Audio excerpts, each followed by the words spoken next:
மிகு உறுப்பினர் முன்னாள் முதலமைச்சர் திரு எடப்பாடி கே பழனிசாமி அவர்கள். மாண்புமிகு பேரவைத் தலைவர்களே, பூர்வீகமாக கொண்ட குடும்பங்களைச் சேர்ந்த 4 பேர் 15/8/2026 அன்று சாம்ராஜ் நகர் மாவட்டத்தில் உள்ள காவேரி வனவிலங்கு சரணாலயத்திற்கு அருகில் உள்ள பாதுகாக்கப்பட்ட வனப்பகுதியில் காணாமல் போன தங்களது கால்நடையை தேடி போனதாகவும், அப்போது கர்நாடக வனத்துறையினால் அந்தோணிசாமி, ஜான் ரோஸ் பீட்டர் மற்றும் குமார் ஆகிய 3 பேர் சுட்டுக் கொல்லப்பட்டதாகவும், 4வது நபர் படுகாயத்துடன் மைசூர் அரசு மருத்துவமனையில் சிகிச்சை பெற்று வருவதாகவும் பாதிக்கப்பட்ட குடும்பத்தினர் தெரிவித்துள்ளனர். மான் வேட்டையில் ஈடுபட்டதால் இந்நிகழ்வு ஏற்பட்டுவிட்டது என்று வனத்துறையில் சுட்டதாக பாதிக்கப்பட்ட குடும்பத்தினர் தெரிவிக்கின்றனர்.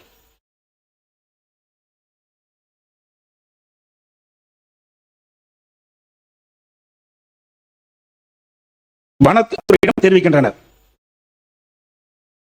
அப்பாவி தமிழர்கள் 3 பேர் துப்பாக்கியால் சுடப்பட்டு உயிரிழந்த ஒரு துயரமான சம்பவமாகும்.